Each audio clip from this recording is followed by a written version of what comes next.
Okay, hello everyone. This is something, this is a weird year. 2020 is a weird year. We're going to have to do things different that we don't want to do or not used to doing. So I'm Dexter Alsbury. I don't know how many of you I've met, face to face. Everybody knows Doug, obviously. I wasn't able to make it to the draft. Guys, this is the thing. We got so many new coaches. We have to do a coaches meeting, okay?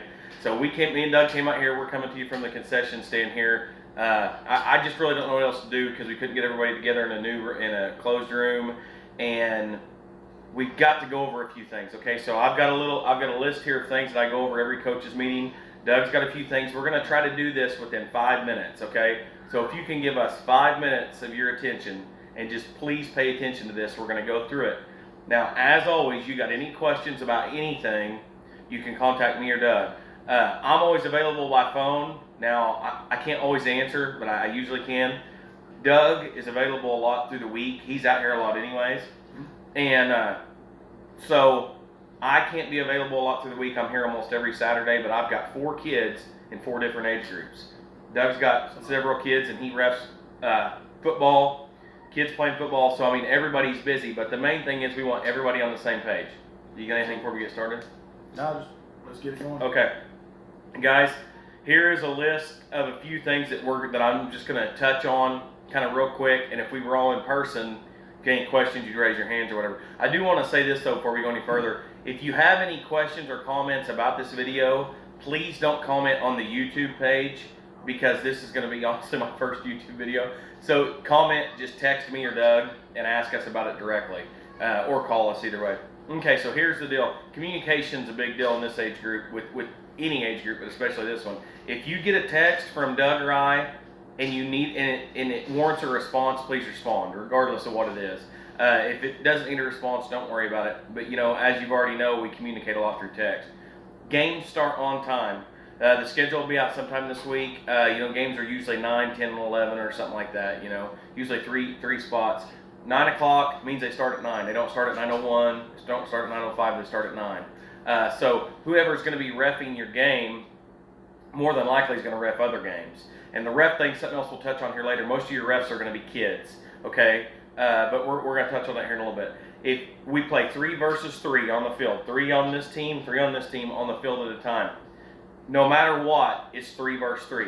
Well, let's say Doug's only got 4 players and I got 4 players. We show up to play. Well, let's just play 4 on 4. Nope, we're not doing that. It's 3 on 3, and you have a sub sitting on the bench. Right. Okay. So Doug and I are 100% on the same page of this. Fundamentals. Absolutely. The biggest thing about this age group is fundamentals, fundamentals, fundamentals. Throw-ins is a big deal. Make sure both feet are on the ground, hands straight over the head with the ball. We don't throw like this. We don't throw like that. Straight over the head. If they lift their foot when they throw, we'll do it again. If they lift it again, we'll do it again. We'll do it 100 times if we have to. The main thing is getting it right. And so there was this thing that got started out here several years ago, and I think Doug has pretty well wiped it out over just flat annoyance. There was coaches teaching kids to cross their legs before they threw the ball in. Please don't do that, because you're covering up a bad habit with another bad habit that still has to be broke. Because anyways, it's just a bad deal, because you can't do a toe drag later on down the road. It's just kind of a mess. Somebody has to unteach what you've taught at that point. Exactly, and that's what we really want to. We want everybody kind of be on the same page as they move up. They're all on the same page. Show up early. Your parents will follow what you do. You're a few minutes early, they're going to be early. You show up at game time, they're going to be here at game time. If you show up at 9 o'clock and the game starts at 9, we got a problem. We can't be doing that. Just be a little bit early if you can. No slide tackle, which I know a lot of you never coached, don't even know what that is. It's where you're running and the kid will slide to hit the ball with his foot while he's sliding. Now, in the older age groups, if you don't hit the kid or hit the player with your foot, it's okay. It's not a foul if you hit the ball. In this age group, nothing. If they fall down and are kicking, it's an automatic foul. Now, if they kick and fall, it's different. But if they slide purposely, it's a foul. Correct? Am I explaining that right? Okay. Perfect. So, it's we see that, it's going to stop. We're going to change possession on it. So you discipline your own players. Don't Don't wait for me and Doug to discipline a kid that you got that's causing trouble or not playing right or playing wrong, or the ref, which, like I said, the ref's going to be a kid. The ref's more than likely going to be 10 or 12 years old. If we have refs. Yeah, if we have refs. We're going to try. That's something that Doug and I try really hard on. You're not going to have a certified ref on your game. Just get that out of your head. You're not going to have a 18, 20-year-old kid that's certified wearing ref gear. That's not going to happen for this age group. We'll probably have other kids. Doug's got some older kids. I've got an older daughter that's probably going to ref a little bit. Like I said, we'll touch on the refs later because that's kind of a sensitive issue, okay? So we'll touch on that here in a little bit. So have your subs prepared before the game, which is people coming in and out. Most of you have sticks, so don't worry about it. You're just going to sub every 5 minutes or so every dead ball. Each player gets 50% of playing time. So each player is going to play a half. Now that doesn't mean they're going to play a whole half from start to end, but they're going to play a half by the time it's figured out. They're going to still play 15 minutes. And sometimes if you got 7, it's not going to work like that because one kid will play one increment less than the others, but don't make that the same kid every game. You got anything to add on that? Yeah, that's perfect. Okay. Concession stand only runs off volunteers, and to be totally truthful, right now with everything going on, the concession stands kind of took the back burner. There probably won't even be a concession stand open. If there is, we will need volunteers, and I'll communicate that with you guys through text message. Okay. Make contact with your parents every week, whether it's text, practice, whatever. Communicate with your parents. It's a big deal. Sportsmanship. I got a big star beside that. That's probably one of the biggest things is sportsmanship. If your kid knocks another one down, because it happens, they're 4-year-olds running at a ball.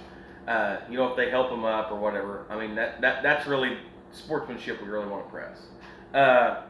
Facility management, which would be the bathrooms, the nets. If you look, when you get out here this week, there's brand new goals on the U6, the first 2 fields, painted and everything. Don't let your kids sit and dig their cleat into the ground. Do not let your kids climb on the nets. I want to harp that big time. That tears the nets up quicker than anything. Respect our facility. We're all non-for-profit. We're all volunteers. We don't have a huge budget. So everything we get is money that's took years to accrue, and then we buy something with it. So please respect all of our equipment, and it's your equipment as much as it is anybody else's. Open door policy. I know Doug feels the same way about this. Any issue you have, come to us with the issue, or come to a board member, come to somebody. Don't let an issue fester and build up so we can take care of it. So this is another thing which this year it might come into play because I'm probably going to have to coach a U16 because of some issues that have come up with some coaches and staffing and stuff. Don't make me out to be a bad guy, okay? What I mean by that is if there's a bad situation going on within one of your players, one of your parents, you take care of it before you get me and Doug to take care of it. Now, there's some situations that we have to take care of, but manage yourself and manage your team, manage your parents, and then it will keep us from having to come in and have to, like I said, be the bad guy in the situation. And especially if I'm coaching the team, because people always want to say, well, he's making that decision or doing this because his kids play. No, this ain't about competitiveness for 4 and 5, 3-year-olds, So the weather, the board, which we've kind of got away from this was several years ago, but if there's a call on weather, like we're not going to play or the facility's closed or whatever, your communication will be Doug or me. The president of the league will make that decision, so we ain't had an issue with that. I know you guys ain't. What I mean is don't call your coach and say, hey, we don't want to practice or play today, it's too wet. You guys don't make that call, the board does. Parking's a big issue out here. People park on 22nd.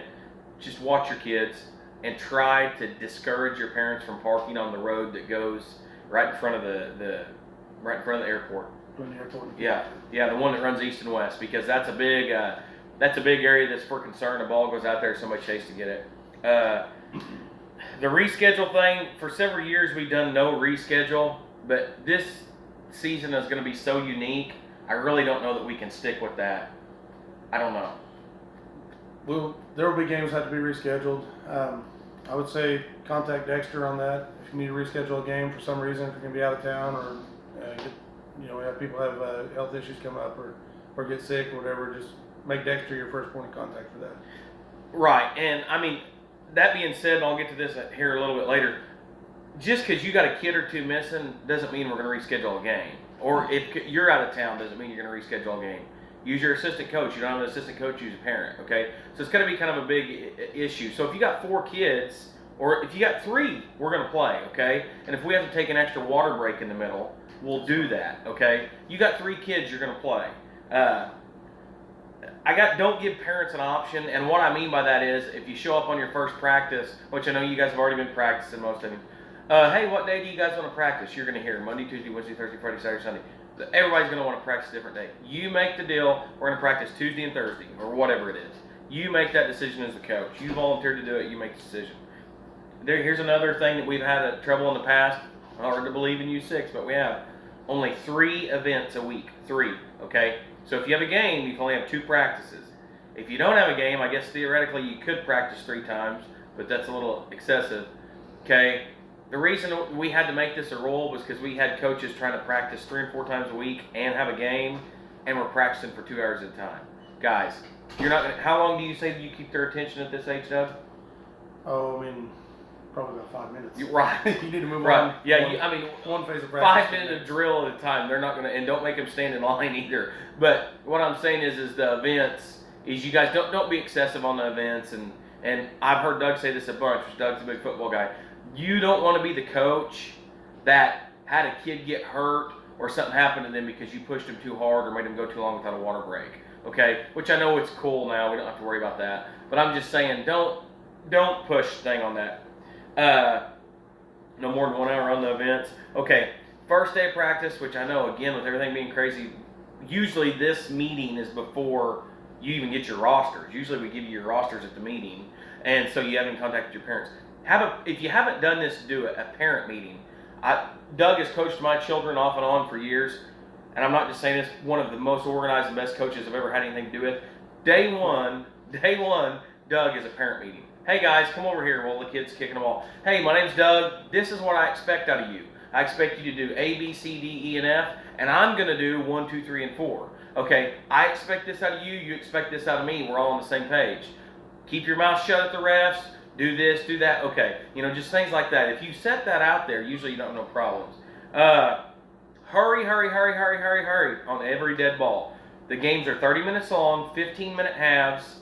The time doesn't stop. So when we blow the whistle, kick the first ball, the time starts, and it don't stop till halftime. So every time a ball gets kicked out, I hate it when I'm watching a game and I'm about to pull my hair out because I'm watching the coach grab the ball, set it over here all slow. Man, hustle. You ever watch Doug coach or me coach? I'm running to the ball because these kids, we want them to play.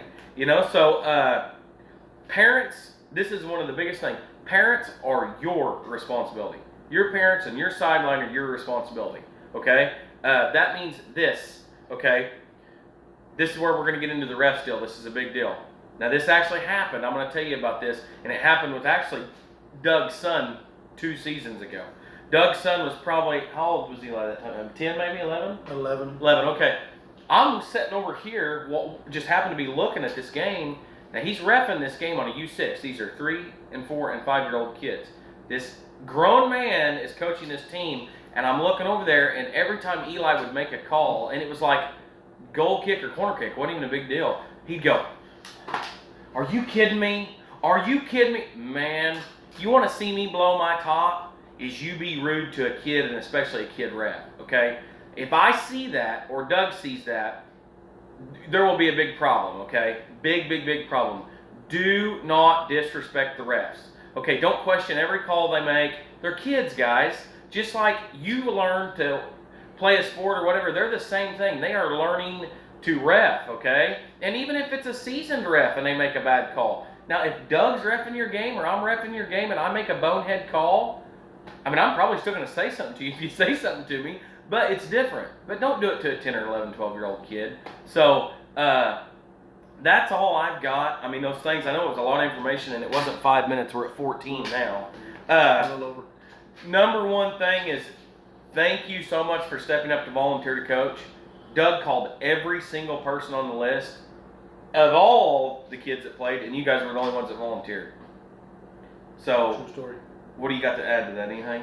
Preparation, just mainly plan out your practices. You don't want to get out there on your practice day and be trying to figure out what your next drill is going to be. Plan your water breaks in there, all of that stuff. just be prepared. I mean, it takes a little bit of time. It might take you 5 minutes to plan out that practice. You'll spend a lot more time than that staying out there on the field, not sure what you're doing. And if you can keep that practice moving, about 5 minutes per event, and keep things rolling like that, it'll look a lot better for your parents, and you'll get a lot more out of it. Your kids get a lot more out of that. So be prepared. If you have any issues come up with on game days, some loudmouth uncle or grandpa or whatever, somebody comes like that, and you have issues with it, just let us know. We got people smoking out here, pets, stuff like that. We don't allow those on the field. So if you have any issues with that, I'll be out here most game days. Just shoot me a text. Hey, I need you over here on field 2 or whatever, and I'll come over there. So that's all I got. Okay. Yeah, that's all I got too, other than thanks, guys. That's it. Season's going to start September 26th, this Saturday. Be prepared. More than likely, first game's going to be at 9 o'clock in the morning. That's generally how it is. We're here most of the time, most games. But that's it. Just be prepared. Practice. Be ready. And you got any issues whatsoever, get a hold of me and Doug. And thanks for stepping up, and we'll see you guys Saturday.